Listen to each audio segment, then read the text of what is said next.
The tour of the properties was so dangerous that at one point the couple had to walk across wooden planks.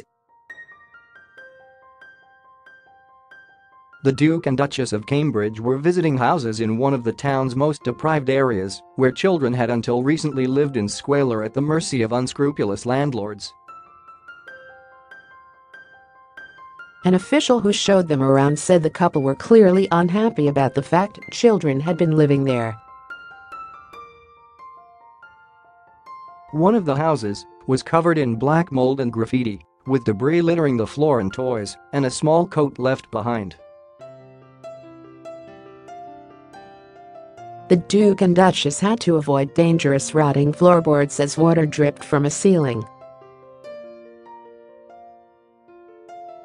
Meghan vs. Kate: how royal fans treat duchesses very differently online. Prince William spots touching and amazing reminder of mother. The short road is a casualty of the town's fading fortunes, once home to successful seaside B&Bs which have fallen out of fashion over 15 years.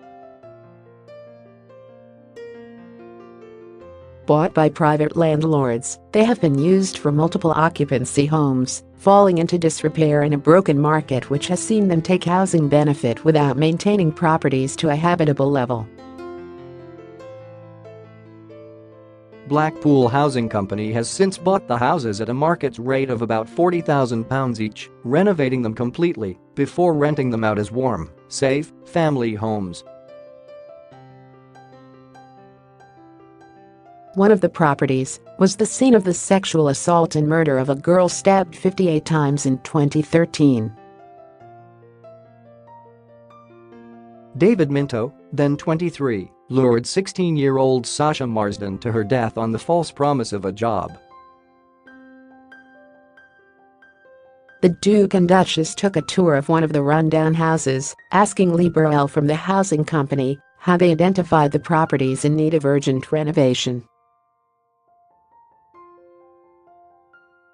During a meeting on the regeneration efforts in Blackpool, William addressed the challenges facing the town.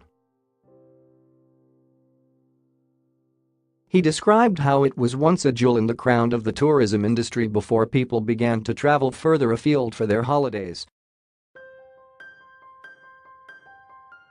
He said, "Dispiritingly, those challenges are felt very strongly today and they are more pressing than ever."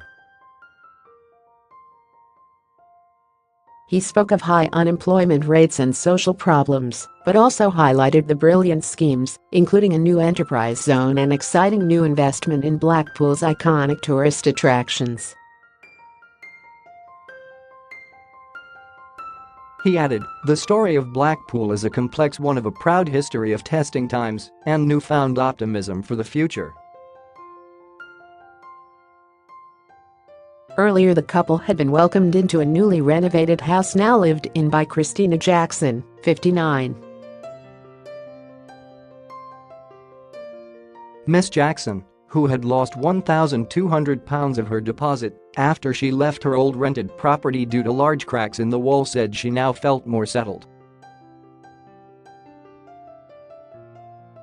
She described how she had been left out of pocket and was still catching up with payments while living on benefits for her mental health issues. William reassured her, "It seems really nice here. Do you feel more settled?" The Duchess was also interested in the decor, wondering, "Can you make changes and choices?" Miss Jackson said afterwards, "They said the house is absolutely lovely. They're so down to earth, they really got it."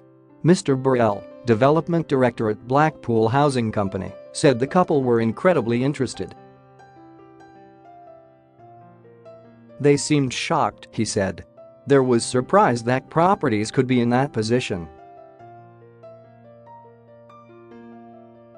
Alan Cavill, the director of regeneration at Blackpool Council, said they were very concerned to know what could be done. The Duchess was clearly unhappy children had been living there. "It's not a place she would want to see any child." In a separate leg of the tour, William told recovering addicts he was so proud of you guys after they told how an initiative in Blackpool helped get their lives back on track. The Duchess of Cambridge chats to children above yesterday during her trip to Blackpool before pledging to bring her own tots George, Charlotte, and Louis on a trip to the seaside town. William and Kate were greeted by crowds of youngsters near the iconic Blackpool Tower, many of them from the Happy Tots nursery. The children presented the royal couple with posies, sticks of rock with the couple's names running through them, and some arts and craft works. Well-wisher Lorraine Hayes met the Duchess and said, "She shook my hand. She said there is lots for children to do in Blackpool, and that she will bring her children down to see the tower." Kate told one onlooker, "There's so much here the children would love.